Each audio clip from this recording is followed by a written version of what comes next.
Hi there, this reflection finds us at the beginning of a new term which feels completely different to any term we've ever experienced before. And we've come through the Easter holidays, and some of us will have marked and celebrated Easter. And I'm guessing those celebrations felt very different too. I know certainly for us, we did things differently to normal. We had online Easter services and people have been finding new ways of doing things. And I wanted to think a little bit this morning about times and seasons, because whoever we are and wherever we find ourselves, our worlds and our lives have changed significantly over the last few weeks, and the ways that we're experiencing our lives and the seasons that we're in feel different too. As I said, we've just come through Easter, but other religious traditions are celebrating and marking seasons too. So for Sikhs, they've been celebrating Vaisakhi, Jews have been celebrating Passover, and for Muslims, this week marks the beginning of Ramadan. We're finding new ways to experience and mark our traditions. People who are having birthdays and anniversaries are spending time differently to how they normally would. They're finding different ways of doing things. And times and seasons can be opportunities to think about what's important to us, to think about life and the future and all that's happening. In seasons which are particularly challenging, it can feel as if time works differently. It can seem to go a lot slower. For some of us, I'm guessing the thought of another 3 weeks lockdown feels like a huge amount of time. But the thing about seasons is that they do pass, they do come to an end. I know I've always struggled a bit with the change from spring and summer through to autumn and winter. I love the long days and the evenings in the spring and summer, the sunshine and the warmth. And that whole change of season when the nights start to draw in, I've always really struggled with that.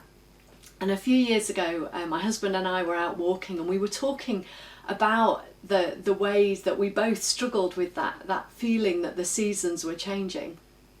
And we made a decision to try and look for the beauty in the seasons that we found more difficult. So over the last few years, we've really tried, particularly when we've been out walking and out in the countryside, to notice the beauty of the more challenging seasons. So to really appreciate the colours of autumn, and for example the way that the trees are silhouetted and outlined in winter, the misty cold mornings that you get in those winter days. And I found that noticing those things has really helped my attitude and my feelings about the times and seasons that I'm in. So what does that mean for us at the moment? How do we try and not only survive these days, but find ways to live fully and really appreciate and value this season? One of the things is to recognise that this season will pass, and to try and find things to notice, to value, to cherish in the time that we have on our own and with family and friends. Maybe taking the time to do things that we normally don't have time for.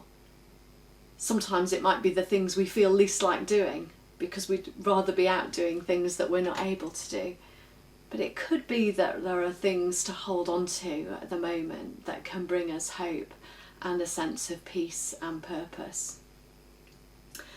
I've found a particular prayer really hopeful in challenging seasons, and I've found it's really helped me when I've been struggling and finding things difficult. It's ascribed to a 16th century saint, Teresa of Avila, and I want to finish with it as a way of just helping us think about the way that seasons change and pass. Let nothing disturb you. Let nothing frighten you. All things are passing away. God never changes. Patience obtains all things. Whoever has God lacks nothing. God alone suffices.